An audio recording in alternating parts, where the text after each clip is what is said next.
Sri ட்ரோன astro சேனலுக்கு உங்களை அன்புடன் வரவேற்கிறேன். துலாம் ராசிக்காரர்களை பொறுத்த வரைக்கும் மிக வலிமை வாய்ந்த, சக்தி வாய்ந்த, முழு சுப கிரகமாக தோஷமற்றவராக இருக்கக்கூடிய குரு பகவான் 7ஆம் இடத்தில் சஞ்சரிக்கிறாருங்க. குரு 7ஆம் இடத்தில் சஞ்சரிப்பது நன்மை தரக்கூடிய ஒரு அமைப்பாக பார்க்கப்படுகிறது. ஏனென்றால் குரு பகவானை பொறுத்த வரைக்கும் 7ஆம் இடத்தில் சஞ்சரிப்பதால் நன்மை தரக்கூடிய ஒரு அமைப்பாக பார்க்கப்படுகிறது. ஏனென்றால் குரு பகவான் 7ஆம் இடத்தில் சஞ்சரிப்பதால் எண்ணிய காரியங்கள் அனைத்துமே பூர்த்தி ஆகக்கூடிய வாய்ப்பு துலாம் ராசிக்காரர்களுக்கு மிக அதீதமாக இந்த ஜூன் மாதத்தில் கிடைக்க இருக்கிறது. ஜூன் மாதம் முழுவதுமே 7ஆம் இடத்தில் சஞ்சரிக்கிறார். எனவே நீங்கள் திட்டமிடக்கூடிய பல்வேறு விதமான சுப நிகழ்ச்சிகள் சிறப்பாக செய்து முடிக்க முடியும். மகிழ்ச்சி ரெட்டிப்பாகக்கூடிய ஒரு தருணமாகவும் இந்த ஜூன் மாதம் அமைகிறது என்பதை தெளிவாக எடுத்து காட்டுகிறாருங்க குரு பகவான். அது மட்டுமல்லாது தொழில் ரீதியாக, வியாபார ரீதியாக, உத்தியோகம், கலைத்துறை ரீதியாக எந்த பணிகளை மேற்கொண்டாலும் அதில் காரிய வெற்றி கிடைப்பதற்கான வாய்ப்பை உருவாக்கி கொடுக்கிறாருங்க 7ஆம் இடத்தில் சஞ்சரிக்கக்கூடிய குரு பகவான். எனவே எந்த விதமான தயக்கமும் குழப்பமும் இல்லாமல் நீங்கள் திட்டமிடக்கூடிய காரியங்களை மிக சிறப்பாக செய்து முடிக்கலாம். அப்படி செய்து முடிப்பதன் மூலம் பொருளாதார ரீதியாக நல்ல முன்னேற்றம் கிடைக்கக்கூடிய வாய்ப்பு இந்த ஜூன் மாதம் முழுவதுமே இருக்கிறது என்பதை தெளிவாக எடுத்து காட்டுகிறாருங்க. இந்த ஜூன் மாதத்தில் திடீர் கோடீஸ்வரர் ஆவதற்கான வாய்ப்பை மிக அதீதமாக துலாம் ராசிக்காரர்களுக்கு குரு பகவான் கொடுக்கிறார் என்பதை உணர்ந்து செயல்பட்டாலே போதும் பொருளாதார ரீதியாக நல்ல முன்னேற்றம் பெற முடியும். அது மட்டுமல்லாது மற்றொரு வலிமை வாய்ந்த கிரகமாக, நீதி கிரகமாக, நியாயஸ்தராக இருக்கக்கூடிய சனி பகவானை பொறுத்த வரைக்கும் பஞ்சமஸ்தானத்தில் சஞ்சரிக்கிறாருங்க. 5ஆம் இடத்தில் சஞ்சரிக்கிறார். இந்த மாதத்தின் இறுதியில 27ஆம் தேதிக்கு பிறகு வக்ரகதியில் திரும்புகிறாருங்க. வக்ரகதியில் திரும்பக்கூடிய சனி பகவான் அர்த்தாஷ்டம ஸ்தானத்தை நோக்கி பயணிக்கிறார். அப்படி பயணிப்பதன் காரணமாக சில சிரமங்கள் ஏற்படலாம். இருப்பினும் இந்த மாதம் முழுவதும் பஞ்சமஸ்தானத்துல சஞ்சரிக்கிறார். எனவே பெரிய அளவிற்கு பாதிப்போ குழப்பமோ இல்லாத ஒரு அமைப்பாக தான் பார்க்கப்படுகிறது துலாம் ராசிக்காரர்களுக்கு. மீண்டும் அர்த்தாஷ்டமஸ்தானமாகிய 4ஆம் இடத்துல சஞ்சரித்தாலும் கூட சனி பகவான் பெரிய அளவிற்கு சிரமத்தை ஏற்படுத்த மாட்டாருங்க துலாம் ராசிக்காரர்களுக்கு. ஏனென்றால் கடந்த 2.5 ஆண்டுகளாக பட்ட சிரமங்கள் தற்போதுதான் குறைந்திருக்கு என்பதை துலாம் ராசிக்காரர்களுக்கு சனி பகவான் தெளிவாக எடுத்து காட்டுகிறார். எனவே அதிசார சனி பயிற்சியாக மீண்டும் அர்த்தாஷ்டமஸ்தானத்தில் அமர்ந்தாலும் பெரிய அளவிற்கு பாதிப்பு ஏற்படாது என்பதை தெளிவாக எடுத்து காட்டுகிறார். எனவே இந்த ஜூன் மாதம் முழுவதும் சனி பகவானிடம்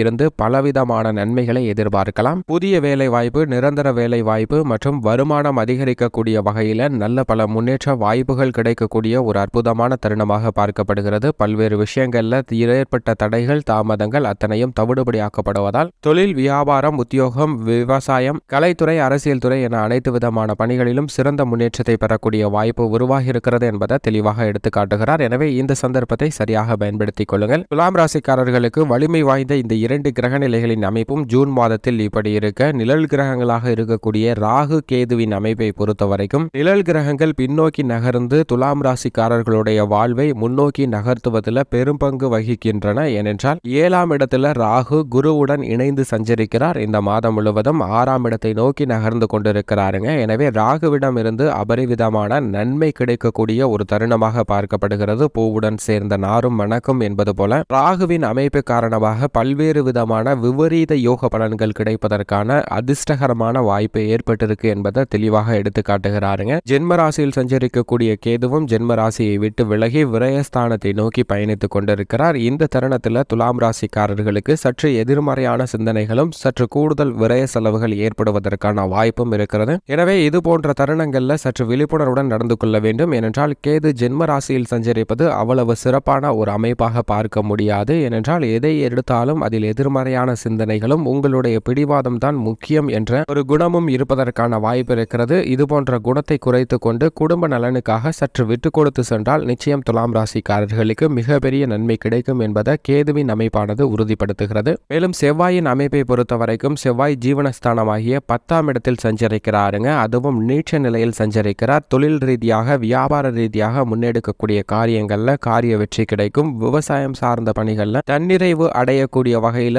உற்பத்தியும் சரி, விளைச்சலும் வருமானமும் அமோகமாக அமைவதற்கான வாய்ப்பும் சூழ்நிலையும் உருவாகிறது என்பதை துலாம் ராசிக்காரர்களுக்கு செவ்வாயினுடைய சஞ்சார நிலையானது மிக தெளிவாகவும் துல்லியமாகவும் எடுத்து காட்டுகிறது. அது மட்டுமல்லாது ராசியின் அதிபதியாக இருக்கக்கூடிய சுக்கிரனும் 10ஆம் இடத்தில் தாங்க சஞ்சரிக்கிறார். ஜீவனஸ்தானத்தில் ராசியின் அதிபதி மறைந்து சஞ்சரிப்பது, அதுவும் செவ்வாயுடன் இணைந்து சஞ்சரிப்பது சுக்கிர மங்கள யோகத்தை உருவாக்குகிறது. பல்வேறு பல்வேறு விதமான குடும்பத்தில் இருக்கக்கூடிய தடைகள் அனைத்தும் விலகுகிறது. சுப நிகழ்ச்சிகளை சிறப்பாக செய்து முடித்து மகிழக்கூடிய ஒரு சிறந்த தருணமாக இந்த ஜூன் மாதம் அமைகிறது என்பதை ராசியின் அதிபதியான சுக்கிரனும் செவ்வாயும் உறுதிப்படுத்துகின்றனர். இந்த 2 கிரக நிலைகள் இணைந்து 10ஆம் இடத்தில் சஞ்சரிப்பதால் புதிய வேலை வாய்ப்பு, பல்வேறு விதமான பணிகளை மிக சிறப்பாக செய்து முடிப்பதற்கான வாய்ப்பும் யோகமும் கிடைக்கிறது என்பதை தெளிவாக எடுத்து காட்டுகின்றன. அதிலும் குறிப்பாக குரு, சனி, ராகு, செவ்வாய், சுக்கிரன் போன்ற கிரக நிலைகள் மிக வலுவாக சஞ்சரிப்பது இந்த மாதம் முழுவதும் அதீத நன்மை பெறுவதற்கான வாய்ப்பை உறுதிப்படுத்துகிறது என்பதை கிரகநிலைகளின் சஞ்சார நிலை துல்லியமாக எடுத்து காட்டுகிறது. எனவே இவற்றை சரியாக பயன்படுத்திக் கொள்ளுங்கள். அது மட்டுமல்லாது சூரியனும் பாக்கியஸ்தானத்தில் சஞ்சரிக்க போகிறாருங்க. அஷ்டமஸ்தானத்தில் இருந்து விலகி இந்த மாதத்தின் பிற்பகுதியில் பாக்கியஸ்தானத்தில் அமர்ந்து சஞ்சரிக்க போகிறார். எனவே சூரியனுடைய அமைப்பும் மிக வலுவாக நன்மை தரக்கூடிய ஒரு அமைப்பாக தான் பார்க்கப்படுகிறது. முதன்மை கிரகமாக இருக்கக்கூடிய சூரியன் அஷ்டம பாதிப்புகள் அனைத்தையும் குறைத்து கொண்டதால் பல்வேறு விதமான உடல் சார்ந்த மனம் சார்ந்த விஷயங்கள்ல சிறந்த முன்னேற்றம் கிடைக்க போகுதுங்க. இது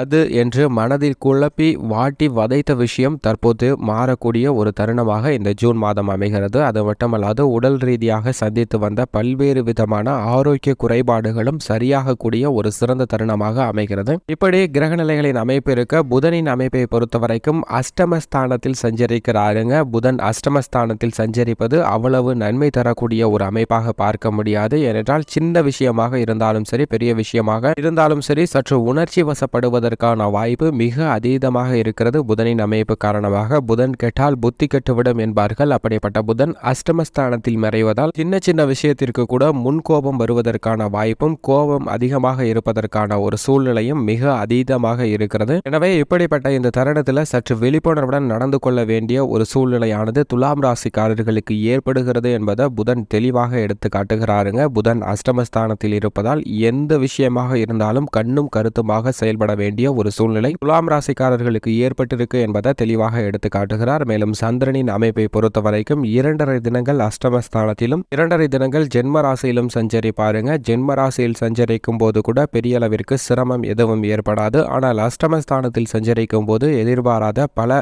இன்னல்கள் வருவதற்கான வாய்ப்பும், தேவையில்லாத கருத்து மோதல்கள், கருத்து வேறுபாடுகள், சில குழப்பங்கள் ஏற்படுவதற்கான ஒரு சூழ்நிலையும் மிக அதீதமாக இருக்கிறது. எனவே சந்திர அஷ்டம தினங்கள்ல மற்றும் சற்று கூடுதல் கவனமும் விழிப்புணர்வும் தேவை. இந்த தினங்களில் புதிய பணிகளை மேற்கொள்வது, பொறுப்பினை ஏற்பது, பல்வேறு விதமான திட்டங்களை செயல்படுத்த முயற்சி செய்வது போன்றவற்றை தள்ளி வையுங்கள், மிக சிறப்பாக அமையும். இப்படி இந்த ஜூன் மாதத்தில் நவ கிரகங்களின் அமைப்பானது அமைந்திருக்க மிக அதீத நன்மை தரக்கூடிய வலுவான அமைப்பில் சஞ்சரிக்கிறது. குரு, சனி, ராகு, செவ்வாய், ராசியின் அதிபதியான சுக்கிரன் மற்றும் சூரியன் போன்ற கிரகநிலைகளின் அமைப்பு வலுவாக இருக்கிறது. எனவே திடீர் கோடீஸ்வரனும் செல்வ செழிப்பு அதிகரிப்பதற்கான பல சூழ்நிலைகளை உருவாக்கி கொடுக்கின்றன. இந்த தருணங்களை சரியாக பயன்படுத்தி கொண்டால் நிச்சயம் துலாம் ராசிக்காரர்களுக்கு இந்த ஜூன் மாதம் மிக சிறந்த மகிழ்ச்சிகரமான மாதமாக அமையும் என்பதில் சந்தேகமே இல்லை. மேலும் மிக சிறந்த மகிழ்ச்சிகரமான மாதமாக மாற்றிக்கொள்வதற்கு வாரத்தில் வியாழக்கிழமை விரதம் இருந்து அருகாமையில் உள்ள குரு பகவான் ஆலயம் சென்று வழிபாடு செய்யுங்கள். நல்ல நன்மை நிச்சயமாக கிடைக்கும்.